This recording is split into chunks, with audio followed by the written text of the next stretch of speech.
até onde vai a nossa relação com inteligência artificial e o quanto esse tema tem várias vertentes, né? E no início, que é um início, né, bem relativamente positivo, mas até onde vai chegar e como você falou, né, ele traz uma efetividade legal também para o negócio, né? Porque você começa a tirar algumas rotinas que são bem manuais, bem chatas de fazer, sabe?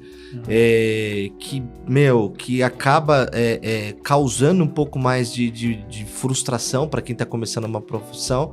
Imagina que esse trabalho, principalmente para quem está trabalhando com código, ou para quem é designer também, ou para quem faz funções que tem uma tarefa muito repetitiva, isso ajuda bastante, né?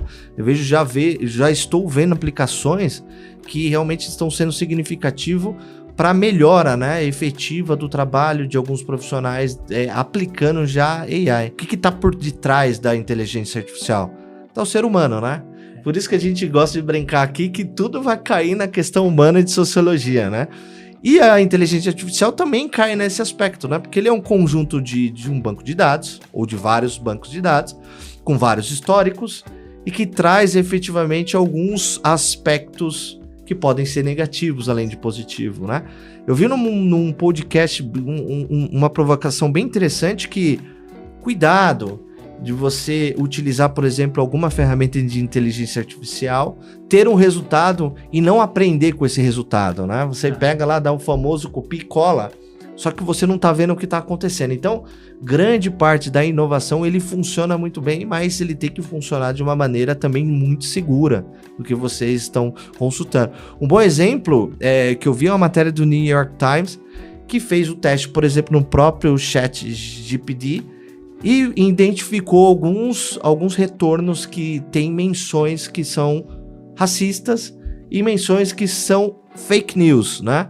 Então, até no teste você tem falhas que são trazidas para o aspecto da sociedade dentro de um banco de dados, que numa consulta de sua maioria traz isso, né? Como você vai trabalhar comunicação, como você vai trabalhar marketing, como você vai trabalhar grande parte dessas áreas vivendo, né, numa prática de inteligência artificial, né? Porque a aplicabilidade dele ajuda bastante também em vários desenvolvimentos de roteiro, de avaliação e desenvolvimento de peças de comunicação. Então tem várias aplicações que ele facilita, não só na questão da efetividade, mas uma questão também até de criação pura, né?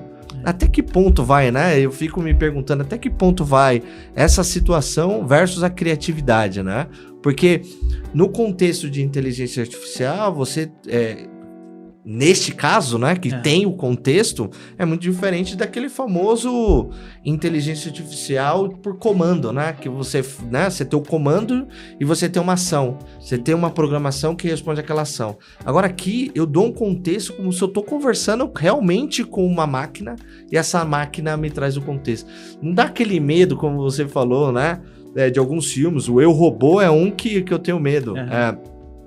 Do que possa acontecer. O Black Mirror também traz bastante esse tema, que tipo, como que vai ser a nossa convivência, né, com a máquina? Porque realmente o nosso maior diferencial ainda é a criatividade, é sair um pouco daquilo que não vai estar através da máquina, né? Grande parte das profissões, elas vão ser impactadas por isso, mas assim, as pessoas que vão ser impactadas, e é um tema que a gente vive comentando aqui, né? Assim, muitas vezes o que a gente tá falando aqui não tem aplicação amanhã, mas o que isso vai impactar a sua vida, né? No final de toda essa história, como você vai conviver com essa situação e utilizar, não só conviver, mas utilizar ao seu favor toda essa experiência que a inteligência artificial traz, que o metaverso vai trazer, que o NFT, que o blockchain. É todo um ecossistema que a gente precisa estar preparado para pensar, beleza, se eu posso utilizar a máquina para uma questão, por exemplo, dentro do criativo, né, um Midjourney, ou um Lensa, ou um próprio DALL-E, né, se você pode utilizar essas ferramentas para começar a criar experiência, abrir um pouco mais o leque criativo, por que não utiliza isso para o bem, né? Na verdade, não para replicar exatamente o que a máquina está fazendo, mas realmente entender o que você, né, pode utilizar de benefício lá e qual é o outro espaço que sobra, que muitas vezes as pessoas ficam reclamando, né? Eu vejo muito isso acontecendo. Eu trabalho muito na parte de execução, um planejamento, não tenho tempo para fazer estratégia. Chegou o momento de fazer estratégia.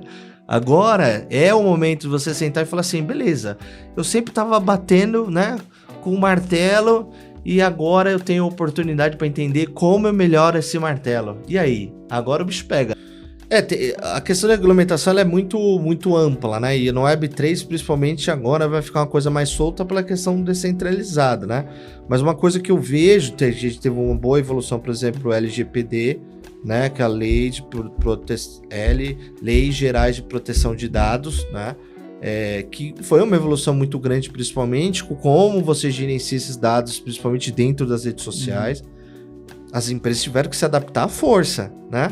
E grandes empresas de redes sociais tiveram que se adaptar à força, né? A gente vê uma adaptação como essa, mas eu queria linkar para a gente voltar um pouco mais na questão de inteligência artificial e como que vai ser nessa situação, porque a inteligência artificial, trazendo, por exemplo, no caso que eu vi de um processo de uma empresa que utilizou Midjourney, né? E fez uma arte lá, e o resultado que foi trazido daquela área era igualzinho a uma arte famosa de uma empresa ou de um artista indiano. Então, tipo, e o cara foi lá e processou.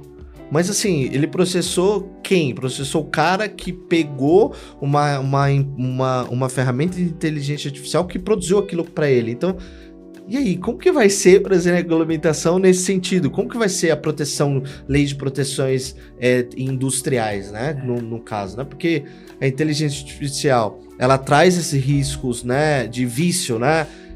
Vícios ruins, né? Que a gente tem que estar atento, sempre batalhando, do racismo, da questão social, todas essas questões, mas ele traz também uma questão que vai, assim, numa abertura de mercados e possibilidades e criatividades que também conflita um pouco com a questão jurídica, né? Existem grandes escritórios e pequenos escritórios que cuidam só de patentes, só de legislação, e você tem um emprego por detrás do negócio, né? Só que, assim, quem tá pensando em como vai ser essa evolução? Como você diminui essa fricção? O governo tem grande parte, porque o direito industrial, ele tem leis, tem uma legislação por trás. Só que também tem um governo, tem um papel aí também de como que você vai facilitar e amenizar essa fricção para registro, né? Para ter um controle mais fluido, de como que você também ajuiza, né? Tem um termo técnico, jurídico, né? Como você consegue fazer uma avaliação, né? De proteção ou não proteção. Então tem várias coisas que a gente pode andar que culmina do que a gente estava falando sobre a questão do metaverso também, né? Lembra que a gente falou? Tem um NFT, tem um blockchain. Você tem a validação com o blockchain, né? Validação que vai no modelo de contrato digital, da evolução do contrato digital, que é o smart contract. Então você tem toda essa evolução que corre para um lado, mas também para outra que tem inteligência artificial impactando ali, também está correndo pelo mesmo caminho. Por muito tempo, e ainda hoje a gente faz aquela consultinha no Google Tradutor, né? Você quer fazer uma traduçãozinha aqui, rápida.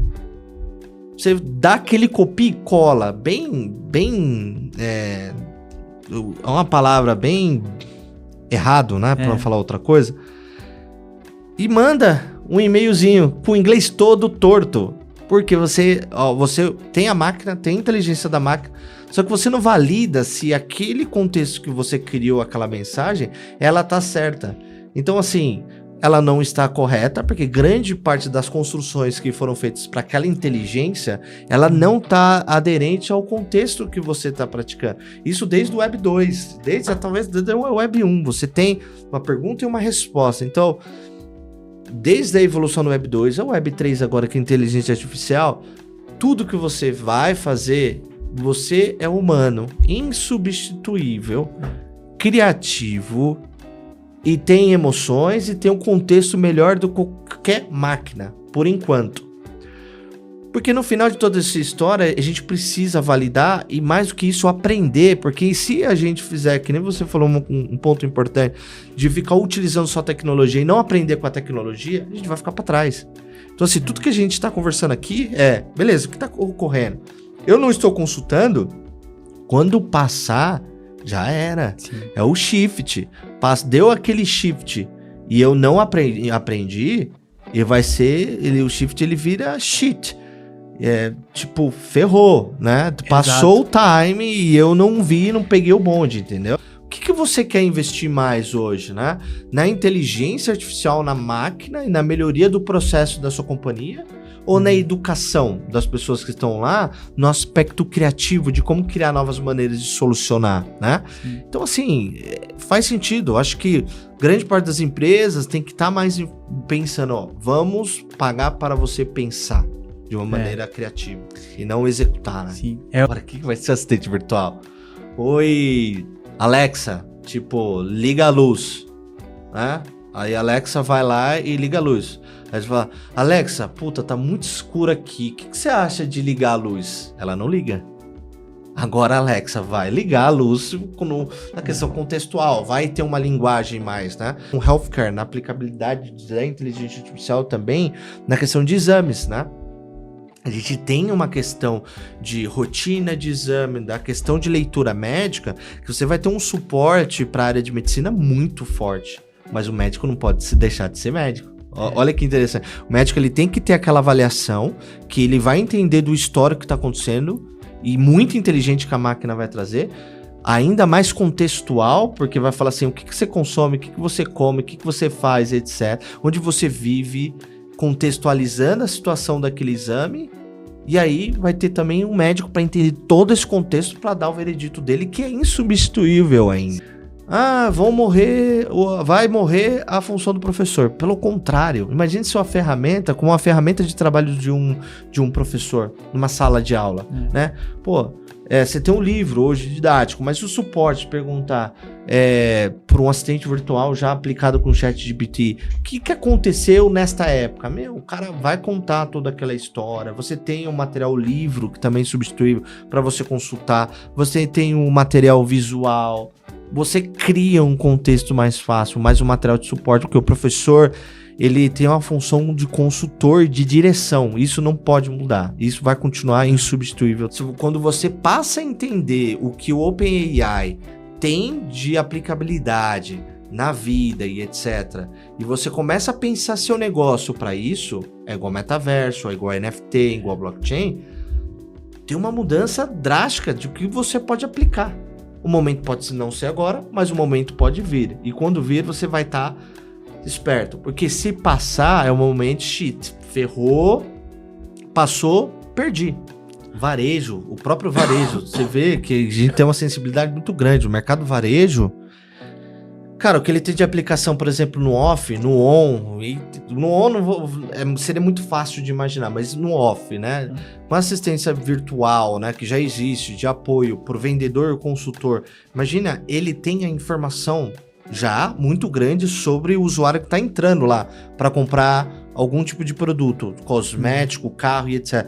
Imagina você tendo uma informação ainda mais apurada, com um tipo de nível de entrega ainda mais pura, né? Do que realmente é a realidade de consumo que você tem. Porque é um dado até interessante. Eu trabalhei, né, no mercado de eletrônicos, principalmente para geladeira, por exemplo. Já tem geladeira que consegue analisar o seu modelo de consumo dos produtos que estão ali. E aí o que é mais interessante, com esse dado do seu consumo, você entende quais são os desperdícios, e ele começa também a te apontar que, você tá comprando muita banana e tá vencendo, tá estragando a banana.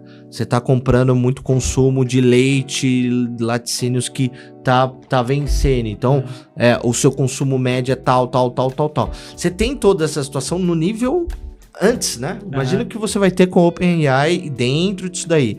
Só que o que você falou é interessante. Isso não elimina a necessidade de integrações de dados, né? Exato. De ida e de volta. Então você vai no mercado, você tem que saber o que você precisa consumir. Você está saindo do mercado, dentro da sua casa, tem que saber o que você vai consumir também. É a palavra do momento, né? A governança, né? A governança hoje não está só na empresa, a governança está também como você consome produto dentro de casa, né? É um tema para um podcast inteiro aqui também.